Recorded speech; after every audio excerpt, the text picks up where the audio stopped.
ये 1896 की बात है। एक दिन सुबह के नाश्ते के बाद मुझे शेरलॉक होम्स का एक पत्र मिला। शेरलॉक ने मुझे अपने घर जल्दी आने को कहा था। जब मैं वहां पहुंचा तो मैंने देखा जिस कमरे में वो बैठा था वहां धुआं भरा था और शेरलॉक के सामने एक बुजुर्ग औरत बैठी थी। शेरलॉक ने जैसे ही मुझे देखा उसने मेरी तरफ हाथ हिलाया और कहा, हे वॉटसन, अच्छा किया तुम आ गए। ये ब्रिक्सटन की मिसेस मैरीलो हैं। मिसेस मैरीलो को तंबाकू से कोई आपत्ति नहीं, इसलिए अगर तुम चाहो तो यहां पर आकर तंबाकू के कुछ दम मार सकते हो। और मिसेस मैरीलो के पास बताने के लिए एक बेहद ही दिलचस्प कहानी है जो आगे चलकर ऐसा मोड़ लेगी जिसमें तुम्हारा होना बेहद उपयोगी साबित होगा। शेरलॉक के जवाब में मैंने कहा, अगर मैं किसी काम आ सकूं शेरलॉक तो मुझे खुशी होगी। तो शेरलॉक ने मिसेस मैरीलो की तरफ देखकर कहा, देखिए मिसेस मैरीलो, ये बात आप समझती है ना कि अगर मैं मिसेस रॉन्डर से मिलने आता हूं तो मेरा गवाह भी होना चाहिए। हमारे वहां पहुंचने से पहले ये बात आप उन्हें अच्छे से समझा दीजिएगा। शेरलॉक की ये बात सुनकर मिसेस मैरीलो बहुत खुश हुई और वो बोली, भगवान आपका भला करे मिस्टर होम्स। वो तो आपसे मिलने के लिए इतनी बेचैन है कि अगर आप पूरे मोहल्ले को भी अपने साथ लेकर आएंगे तो उसे कोई परेशानी नहीं होगी। शेरलॉक बोला, तो फिर ठीक है, हम आज दोपहर में आएंगे। हम एक बार सारी बातों को फिर से दोहरा लेते हैं ताकि डॉक्टर वॉटसन को सारी स्थिति समझ में आ जाए। आपका कहना है कि मिसेस रॉन्डर पिछले 7 सालों से आपके यहां रह रही हैं, लेकिन इन सालों में आपने उनका चेहरा सिर्फ एक बार देखा है। मिसेस मैरीलो बोली, हाँ, काश कि मैंने वो चेहरा ना देखा होता। वो चेहरा इतना विकृत था कि मैं बता नहीं सकती। असल में वो चेहरा था ही नहीं। एक बार हमारे दूध वाले को ऊपरी खिड़की से झांकते हुए उसकी एक झलक मिल गई थी। उसका चेहरा देखकर वो दूध वाला इतना डर गया था कि उसके हाथ से दूध का कंटेनर नीचे गिरकर बगीचे में फैल गया था। और जब मैंने उसे देखा, जो कि अनजाने में देखा था, तो पहले तो वो घबराई, फिर झट से अपना चेहरा छुपाकर खुद को संभालते हुए मुझसे बोली, तो आखिर आप जान ही गई मिसेस मैरीलो कि ऐसा क्यों है कि मैं अपने चेहरे से ये नकाब कभी नहीं हटाती। मिसेस मैरीलो की बात सुनकर शेरलॉक बोला, क्या आप उसके अतीत के बारे में कुछ जानती हैं मिसेस मैरीलो? मिसेस मैरीलो बोली, नहीं, बिल्कुल भी नहीं। शेरलॉक ने आगे पूछा, क्या जब वो आपके वहां रहने आई थी तब उसने किसी का रेफरेंस दिया था? जी नहीं, लेकिन उसने एक मोटी रकम भुगतान में दी थी। अगले 3 महीने का किराया एडवांस में दिया था और मेरी शर्तों के बारे में कोई बहस नहीं। अब मेरी जैसी गरीब औरत ऐसे मौके को कैसे ठुकरा सकती थी? शेरलॉक ने आगे पूछा, अब मिसेस मैरीलो, क्या उसने इस बात का कोई कारण बताया था कि उसने आपका ही घर क्यों चुना? मिसेस मैरीलो ने जवाब दिया, मेरा घर सड़क से काफी पीछे है मिस्टर होम्स, और दूसरे घरों के मुकाबले मेरा घर थोड़ा अलग थलग सा है, और फिर मैं अकेली हूं और मेरा कोई परिवार भी नहीं है। इसलिए मुझे लगता है कि उसने दूसरे घरों में भी कोशिश की होगी और पाया होगा कि मेरा घर उसके लिए सबसे उपयुक्त है। उसे प्राइवेसी चाहिए थी और उसके लिए वो कितना भी पैसा देने को तैयार थी। शेरलॉक बोला, तो मिसेस मैरीलो, आपका कहना है कि एक अचानक मौके को छोड़कर उसने कभी अपना चेहरा नहीं दिखाया। ये एक अजीब कहानी है, कुछ ज्यादा ही अजीब, और मुझे कोई हैरानी नहीं कि आप इस मामले की जांच करवाना चाहती हैं। मिसेस मैरीलो झट से बोली, नहीं नहीं, आप गलत समझ रहे हैं। मैं कोई जांच नहीं करवाना चाहती।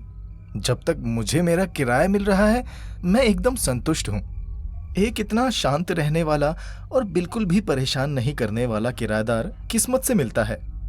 तो शेरलॉक ने आंखें छोटी करते हुए पूछा, तो मिसेस मैरीलो, आप यहां किस लिए आई हैं? मिसेस मैरीलो गंभीर होते हुए बोली, उसके स्वास्थ्य के कारण। ऐसा लगता है मानो जैसे वो बर्बाद हो रही है। उसके दिमाग में कुछ भयानक चल रहा है। वो बार बार चिल्लाती है, हत्या हत्या। और एक बार तो मैंने उसे ये भी कहते हुए सुना था, वहशी दरिंदे, जानवर हो तुम। ये रात के वक्त की बात है। वो बहुत बुरी तरह से चिल्लाई थी। उसकी चिल्लाने की आवाज पूरे घर में गूंज उठी थी। उसकी आवाज़ सुनकर मैं बहुत बुरी तरह से डर गई थी। इसलिए सुबह सबसे पहले मैं उसके पास गई और मैंने उससे कहा, मिसेस रॉन्डर, अगर ऐसी कोई बात है जो आपको अंदर से परेशान कर रही है तो आप चर्च क्यों नहीं चले जाती? और फिर पुलिस भी तो है, वो आपकी मदद करेगी। तो मेरी बात सुनकर उसने कहा, पुलिस भगवान के लिए नहीं, और जहां तक पादरियों का सवाल है तो जो बीत चुका है वो भी उसको नहीं बदल सकते। फिर भी अगर मेरे मरने से पहले कोई सारा सच जान जाता है तो इस बात से मुझे बहुत शांति मिलेगी। उसकी ये बात सुनकर मैंने कहा, अच्छा ठीक है, अगर तुम चर्च या पुलिस के पास नहीं जाना चाहती तो कोई बात नहीं, पर एक जासूस है जिसके बारे में हमने कई बार पढ़ा है, कुछ नाम है उनका, हाँ, शेरलॉक होम्स। तुम उनके पास जा सकती हो, वो तुम्हारी जरूर मदद करेंगे। तो यकीन मानिए मिस्टर होम्स, आपका नाम सुनकर उसके शरीर में मानो जैसे जान सी आ गई हो।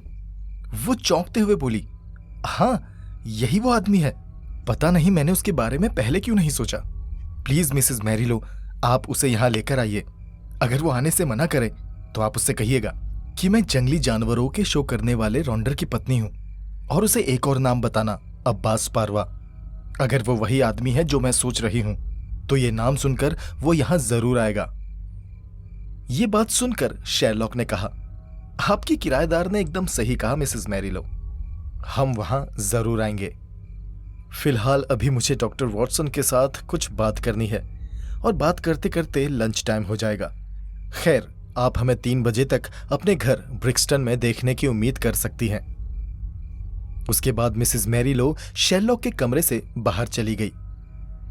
मिसेस मैरीलो कमरे से बाहर निकली ही थी कि तभी शेरलॉक होम्स बहुत ही तेजी से पीछे अलमारी में रखी किताबों के ऊपर झपटा। ढेर सारी किताबें उठाकर वो जमीन में बैठ गया। कुछ मिनटों तक मैं शेरलॉक को उन किताबों के पन्ने पलटते देखता रहा। फिर अचानक से शेरलॉक की आंखें खुशी से चमक उठी। शायद उन किताबों में वो जो ढूंढ रहा था वो उसे मिल गया था। वो बहुत खुश था। उतना उत्साहित मैंने उसे पहले कभी नहीं देखा था। अपने घुटने में रखी एक किताब के अंदर झांकता हुआ वो मुझसे बोला, इस केस ने उस समय मुझे काफी चिंता में डाल दिया था वॉटसन। इस केस से संबंधित सारे नोट्स इस किताब में मैंने लिख कर रखे हुए हैं। मैं कबूल करता हूं कि उस वक्त मैं इनसे कुछ नहीं कर पाया था, लेकिन उस वक्त मुझे पूरा यकीन था कि इस केस को संभालने वाला वो इंस्पेक्टर गलती पर था। क्या तुम्हें अब्बास पारवा ट्रेजेडी के बारे में कुछ याद है वॉटसन? तो मैंने कहा, नहीं, मुझे तो कुछ भी याद नहीं। तब शेरलॉक ने कहा, अरे उस वक्त तुम मेरे साथ ही तो थे। लेकिन निश्चित रूप से जो मेरी थ्योरी थी वो काफी सतही थी, क्योंकि आगे बढ़ने के लिए मेरे पास कोई सुराग नहीं था और इस केस के दोनों पक्षों ने मेरी सेवाएं नहीं मांगी थी। क्या तुम इस केस का सारा विवरण पढ़ना चाहोगे वॉटसन? मैंने कहा, अरे नहीं बाबा, मेरे बस की बात नहीं, तुम एक काम करो, खुद ही मुझे पढ़कर सुना दो। शेरलॉक बोला, बिल्कुल, जब मैं तुम्हें बताऊंगा ना तो तुम्हें सब कुछ याद आ जाएगा। उस वक्त रॉन्डर का नाम बच्चे बच्चे की जुबान पर हुआ करता था। वो वॉर्मवेल और सेंगर का प्रतिद्वंदी था, जो अपने समय के सबसे महान शोमैनों में से एक थे। हालांकि इस बात के भी पक्के सबूत हैं कि आखिर में रॉन्डर को शराब की लत लग गई थी, और जब ये ट्रेजेडी हुई उस वक्त वो और उसका शो दोनों ही बर्बादी की कगार पर थे। उस वक्त उनका कारवां एक रात के लिए अब्बास पारवा नाम की जगह में रुका था, जो बक्सर का एक छोटा सा गांव है। वो विंबलडन के रास्ते में थे, सड़क से यात्रा कर रहे थे। वहां पर उन्होंने बस डेरा ही डाला था। वहां पर उनका कोई शो नहीं था, क्योंकि वो इलाका इतना छोटा था कि वहां पे कमाई की कोई गुंजाइश नहीं थी। उनके जो शो हुआ करते थे उनमें एक बहुत ही लाजवाब उत्तरी अफ्रीकी शेर भी था। उसका नाम था सहारा किंग। रॉन्डर और उसकी पत्नी उस शेर के पिंजरे के अंदर ही शो किया करते थे। ये रही तस्वीर, ये देखो, यहाँ पर उस शो की एक तस्वीर भी छपी है। इस तस्वीर में तुम साफ देख सकते हो वॉटसन कि रॉन्डर दिखने में एक बड़े सुअर के जैसा था और उसकी पत्नी बहुत ही खूबसूरत थी। पूछताछ में इस बात के संकेत मिले थे कि वो शेर काफी खतरनाक था, लेकिन उस वक्त किसी ने इस तथ्य पर गौर नहीं किया। रॉन्डर और उसकी पत्नी के लिए रात में शेर को खाना खिलाना रोजमर्रा का काम था। कभी कोई एक जाता, कभी दोनों, लेकिन वो दोनों कभी किसी और को ये काम नहीं करने देते थे, क्योंकि उनका ये मानना था कि जब तक वो शेर के लिए खाना लेकर जाते हैं, शेर उनको अपना हितैषी मानता रहेगा और कभी उन्हें नुकसान पहुंचाने की कोशिश नहीं करेगा। आज से 7 साल पहले घटना वाली रात को वो दोनों ही उस शेर के लिए खाना लेकर गए थे और उसके बाद एक बहुत ही भयानक घटना घटी, जिसके बारे में सही सही जानकारी किसी को भी नहीं थी। हाँ, ये जरूर बताया गया था कि आधी रात के वक्त एक शेर की दहाड़ और एक महिला की दर्द भरी चीख से पूरा कैंप थर्रा उठा था। सभी लोग और कर्मचारी हाथ में लालटेनें लिए अपने अपने तंबुओं से बाहर निकले और उन्होंने लालटेन की रोशनी में एक भयानक दृश्य को देखा।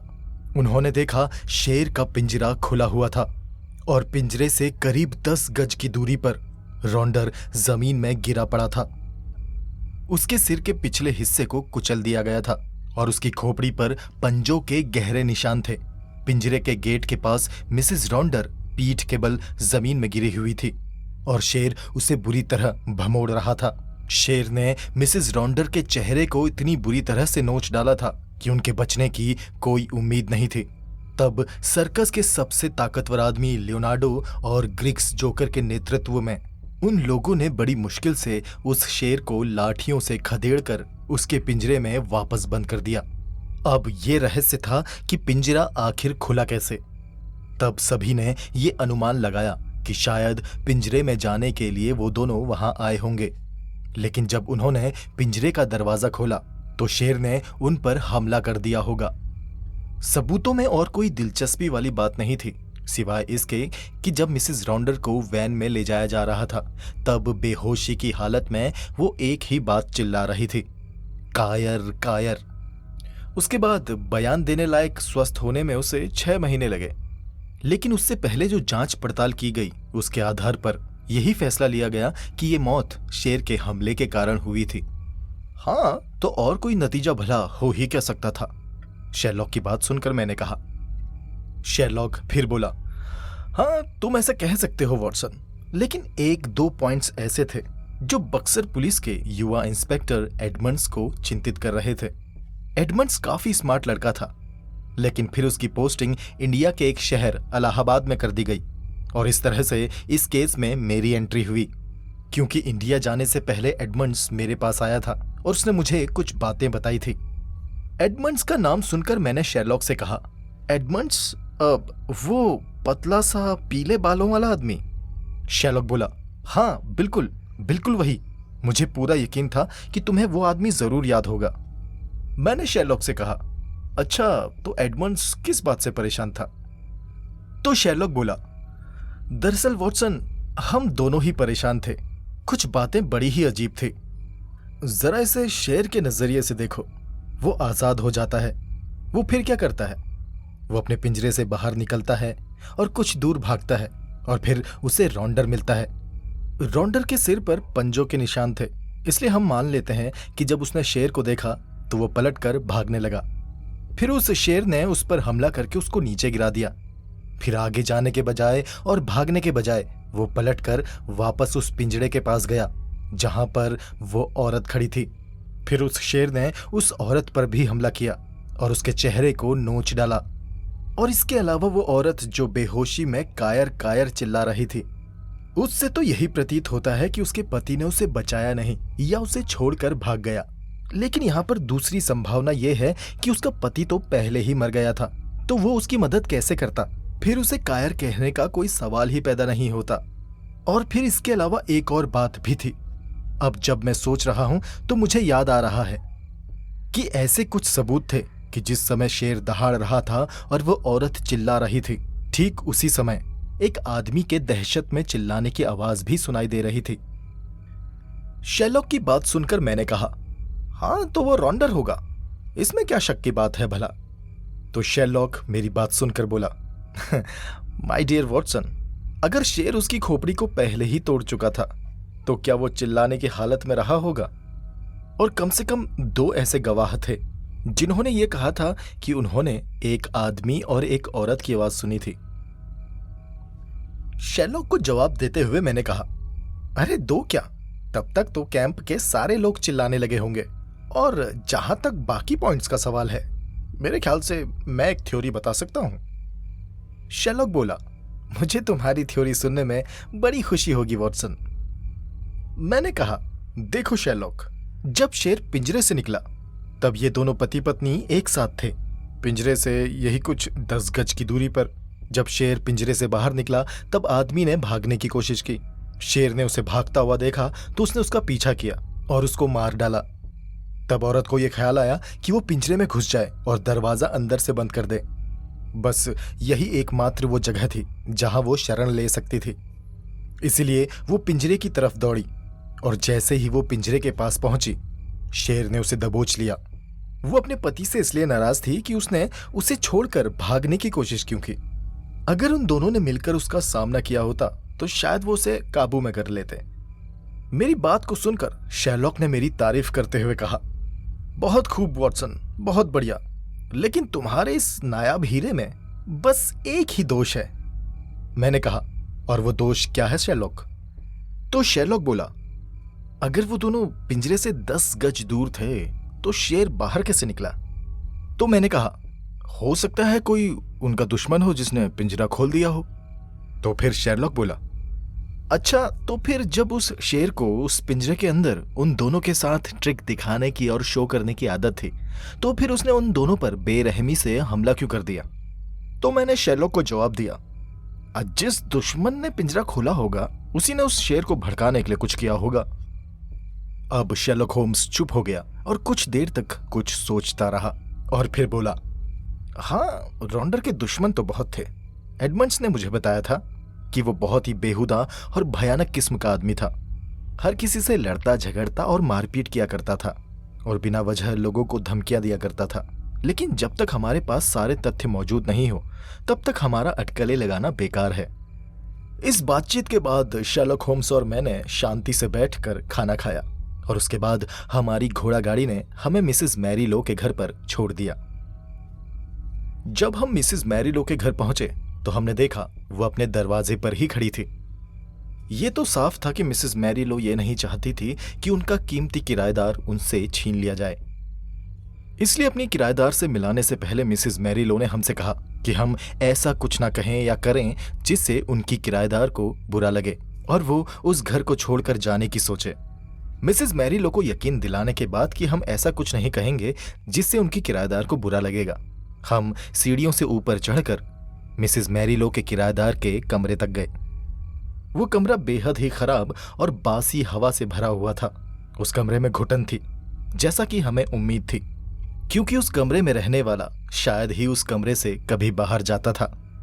जानवरों को पिंजरे में रखने के कारण उस महिला को ऐसा लगता था कि भाग्य के किसी प्रतिशोध से वो खुद भी पिंजरे का एक जानवर बन गई है। वो कमरे के एक कोने में एक टूटी हुई कुर्सी के ऊपर बैठी हुई थी। इतने सालों की निष्क्रियता ने उसकी आकृति की रेखाओं को थोड़ा भारी कर दिया था, लेकिन साफ दिख रहा था कि किसी जमाने में वो काफी खूबसूरत हुआ करती होगी। एक घने काले नकाब ने उसके चेहरे को ढक रखा था। उसका वो नकाब उसके ऊपरी होंठ के पास में से कट गया था और उसमें से उसकी नाजुक गोल ठुड्डी दिखाई दे रही थी। उसकी आवाज भी बहुत ही मीठी और मनमोहक थी। हमें देखकर उसने कहा, मेरा नाम आपके लिए अपरिचित नहीं है मिस्टर होम्स। मैं जानती थी मेरा नाम सुनकर आप यहां जरूर आएंगे। उस महिला की बात सुनकर शेरलॉक होम्स ने कहा, आपकी बात एकदम सही है मैडम, लेकिन मुझे यह समझ नहीं आ रहा कि आप कैसे जानते थे कि मुझे आपके इस केस में दिलचस्पी होगी।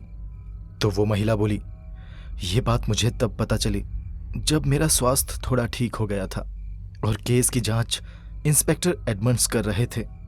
मुझे दुख है कि मैंने उनसे झूठ कहा। शायद ये बेहतर होता अगर मैंने उस समय सच कह दिया होता।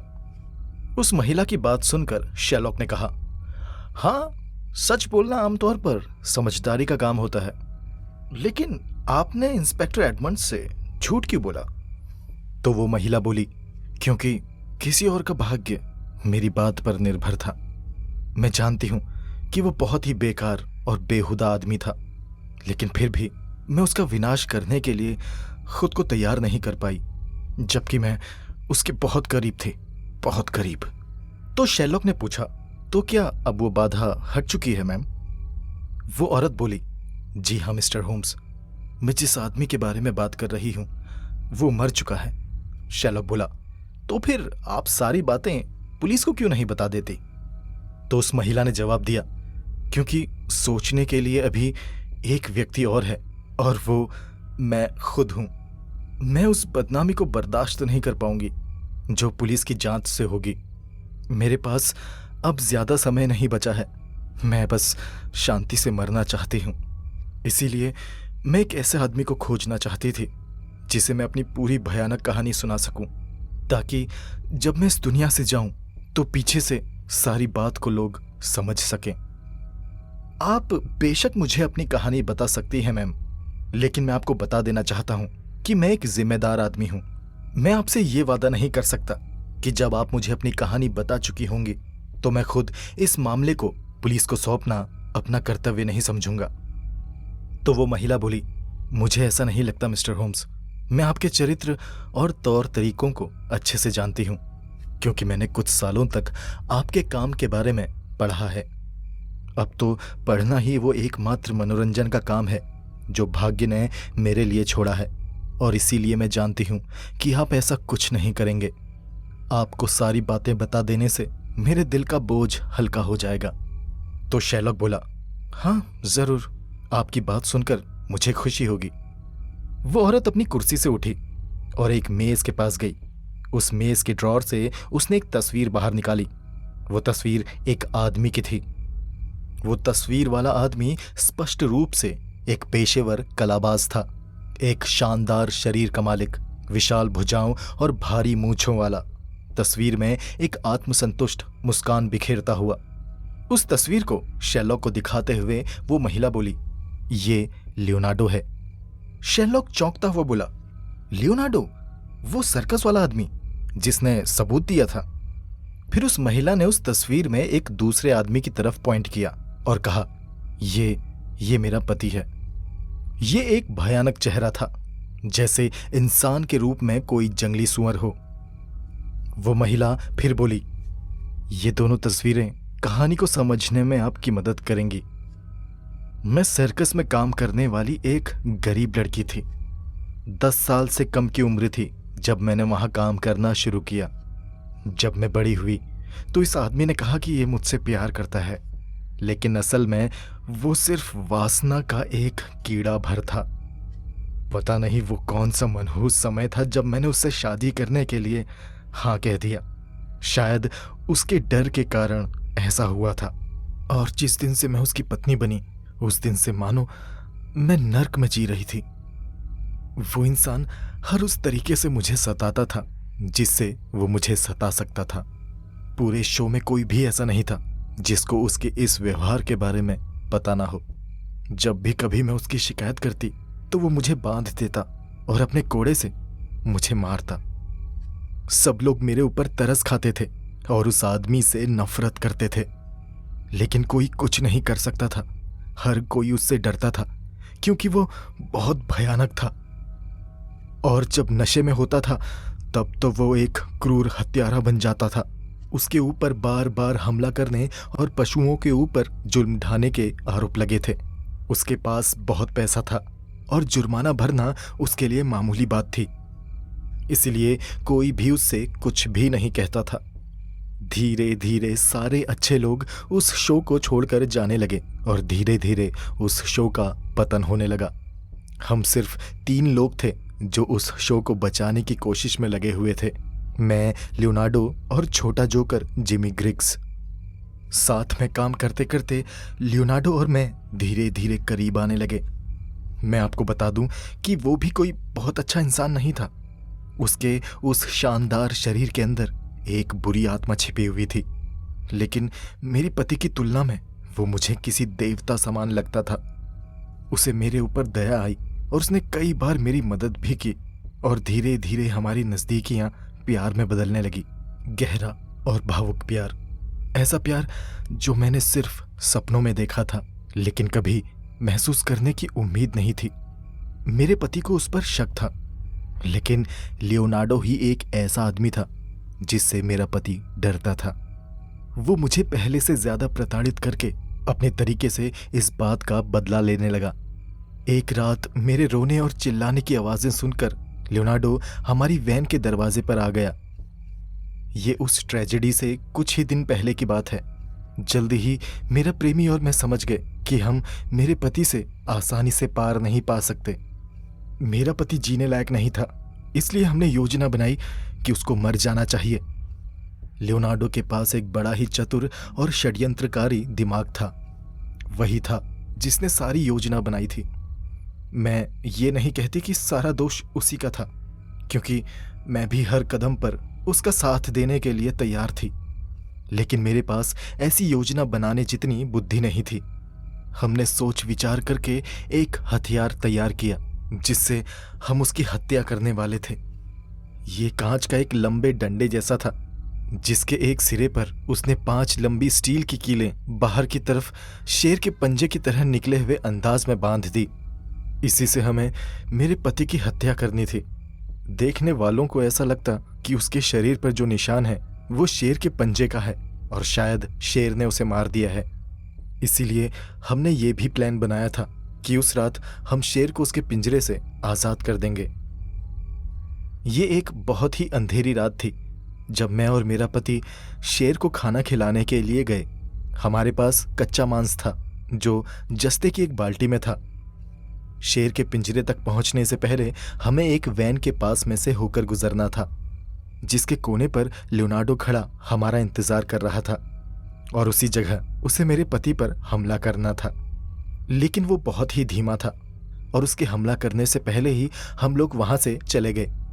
उसने दबे पांव हमारा पीछा किया और वहां से थोड़ा आगे जाने के बाद उसने पीछे से मेरे पति पर हमला कर दिया। उस आवाज को सुनकर मेरा दिल खुशी से झूम उठा। मैं वहां से आगे बढ़ी और मैंने शेर के पिंजरे का दरवाजा खोल दिया और तभी एक बहुत ही भयानक बात हुई। आपने शायद सुना होगा कि ये जानवर इंसान के खून को कितनी जल्दी सूंघ लेते हैं और कैसे खून की महक उन्हें उत्तेजित कर देता है। जाने कैसे एक ही पल में वो जानवर ये जान गया था कि कोई इंसान मारा गया है। जैसे ही मैंने सलाखों को खिसकाया वो पिंजरे से बाहर निकल गया और बाहर निकलते ही उसने मेरे ऊपर हमला कर दिया। लियोनार्डो मुझे बचा सकता था अगर वो आगे बढ़ता और जानवर को उस डंडे से मारता जो उसके हाथ में था, तो शायद वो शेर डर जाता। लेकिन उस आदमी ने अपना आपा खो दिया। मैंने उसे डर कर चिल्लाते हुए सुना और फिर मैंने उसे डर कर वहां से भागते देखा। बस उसी पल शेर के दांत मेरे चेहरे पर गड़ गए। अपने हाथों की हथेलियों से मैंने एक बड़े भाप से भरे खून से सने जबड़े को अपने से दूर धकेलने की कोशिश की और मैं मदद के लिए चिल्लाने लगी। मुझे एहसास हो रहा था कि कैंप में हलचल हो रही थी और फिर मुझे महसूस हुआ कि कुछ लोग मुझे शेर के पंजे के नीचे से खींच रहे थे। जब कई महीनों के बाद मैं थोड़ा ठीक हुई और जब मैं चलने फिरने लायक हो गई और जब मैंने खुद को आईने में देखा, तब मैंने उस शेर को बद्दुआएं दी, उसको श्राप दिया। इसलिए नहीं कि उसने मेरी सुंदरता को खराब कर दिया, बल्कि इसलिए कि उसने मुझे जिंदा क्यों छोड़ दिया। मेरी बस एक ही इच्छा थी मिस्टर होम्स, और वो इच्छा ये थी कि मैं अपने आप को पूरी तरह से पर्दे में ढक लूं ताकि मेरा ये भयानक चेहरा किसी को दिखाई ना दे। और बस तब से मैंने वही किया है। मेरा हाल उस घायल जानवर की तरह हो गया है जिसे मरने के लिए उसके पिंजरे में छोड़ दिया गया हो। शायद यही मेरा यानी यूजीनिया रॉन्डर का अंत है। उस दुखी महिला के मुंह से उसकी कहानी सुनकर शेरलॉक और मैं कुछ देर खामोशी से बैठे रहे और फिर अचानक से शेरलॉक ने अपनी बाहें फैलाई और उस औरत को सहानुभूति देते हुए उसके हाथ को थपथपाया। मैंने आज से पहले शेरलॉक को ऐसा करते कभी नहीं देखा था। शेरलॉक ने बड़े ही स्नेह के साथ उस महिला से बात की। शेरलॉक बोला, भाग्य की बातों को समझना वाकई में बहुत मुश्किल है। तुम्हारे साथ जो हुआ शायद उससे बुरा कुछ और हो भी नहीं सकता था, पर कर ही क्या सकते हैं। जो किस्मत में लिखा होता है वही होता है। पर उस आदमी लियोनार्डो का क्या हुआ? क्या तुम उससे दोबारा मिली? वो महिला ने जवाब दिया, मैं उससे कभी नहीं मिली मिस्टर होम्स, ना ही मैंने उसके बारे में कुछ सुना। मेरे मन में उसके लिए इतनी कड़वाहट थी कि मैं शब्दों में उसे बयान नहीं कर सकती। लेकिन इसके बाद ये बात भी सच है कि एक औरत अपने प्यार को इतनी आसानी से नहीं भुला सकती। उसने मुझे उस जानवर के पंजों के नीचे छोड़ दिया था मरने के लिए। जब मैं मुसीबत में थी, मुझे उसकी ज़रूरत थी, लेकिन वो मेरी ज़रूरत के वक्त मुझे छोड़कर भाग गया। लेकिन फिर भी मैं उसको फांसी पर चढ़वाने के लिए बिल्कुल भी तैयार नहीं हो सकी। मुझे इस बात की कोई परवाह नहीं थी कि मेरे साथ क्या हो रहा है। जैसा जीवन में इतने सालों से जी रही हूँ, उससे भयानक और भला हो भी क्या सकता है। लेकिन फिर भी पता नहीं क्यों मैंने लियोनार्डो पर आँच नहीं आने दी, और अब वो मर चुका है। पिछले महीने मरगेट के पास वो नहाते हुए डूबकर मर गया था। मैंने अखबार में उसकी मौत की खबर पढ़ी थी। शेरलॉक ने आगे पूछा, अच्छा तो उसने वो शेर के पंजों वाले डंडे का क्या किया जो उसने अपने हाथों से बनाया था? वो महिला बोली, उसके बारे में मैं कुछ भी नहीं बता सकती मिस्टर होम्स। उस कैंप के पास एक गहरा गड्ढा था जिसके बेस में एक पूल था। शायद लियोनार्डो ने उस डंडे को उस पूल की गहराइयों में फेंक दिया हो। शेरलॉक बोला, हाँ ठीक है, वैसे भी उससे अब कोई नतीजा तो निकलने वाला नहीं था। केस तो वैसे भी बंद हो चुका है। वो महिला बोली, हाँ बिल्कुल सच कहा आपने, केस तो बंद हो चुका है। शेरलॉक और मैं जाने के लिए खड़े ही हुए थे, लेकिन उस औरत के इस वाक्य ने शेरलॉक का ध्यान अपनी तरफ खींचा। शेरलॉक तुरंत मुड़ा और उस औरत से बोला, देखिए मैम, आपका जीवन आपका अपना नहीं है, तो आप अपने हाथ इससे दूर ही रखिएगा। वो महिला निराश होते हुए बोली, लेकिन किसी के लिए भी उसका अब कोई उपयोग नहीं है। शेरलॉक सख्त लहजे में बोला, ये तय करने वाली आप कौन होती हैं? इंसानी जिंदगी ईश्वर की सबसे खूबसूरत देन है और आपको उसे लेने का कोई हक नहीं है। शेरलॉक होम्स की इस बात के जवाब में वो औरत अपनी जगह से थोड़ा आगे आ गई और रोशनी में आकर उसने अपने चेहरे से वो नकाब हटाया और अपना असली चेहरा दिखाते हुए वो शेरलॉक होम्स से बोली, अब बोलिए मिस्टर होम्स, इस बारे में आपका क्या कहना है? क्या आप मेरे चेहरे को सहन कर सकते हैं?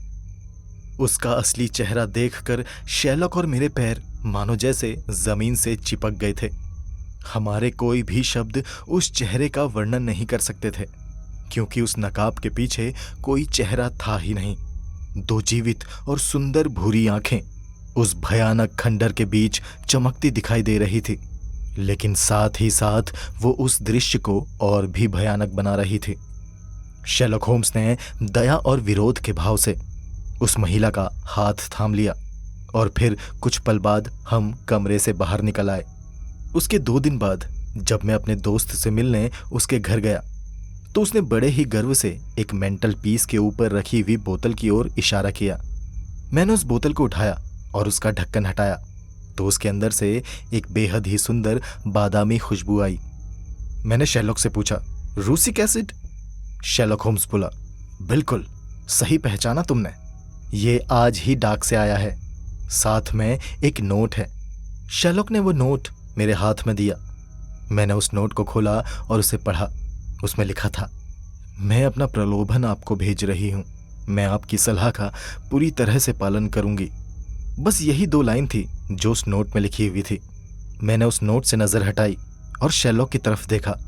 शेरलॉक मुस्कुराता हुआ मुझसे बोला, मुझे पूरा यकीन है वॉटसन, तुम उस बहादुर औरत के नाम का अनुमान लगा सकते हो जिसने ये नोट हमें भेजा है। आपकी ही तरह मैं भी जानता था कि वो नोट किसने भेजा था। दोस्तों, अगर ये कहानी आपको अच्छी लगी तो इसको लाइक ज़रूर कीजिएगा और अगर आप चैनल में नए हैं तो सब्सक्राइब ज़रूर कीजिएगा। मेरे चैनल में इसी तरह की कई और दिलचस्प कहानियां हैं, उन्हें भी ज़रूर सुनिएगा। मुझे और इस कहानी को यहाँ तक सुनने के लिए आपका धन्यवाद।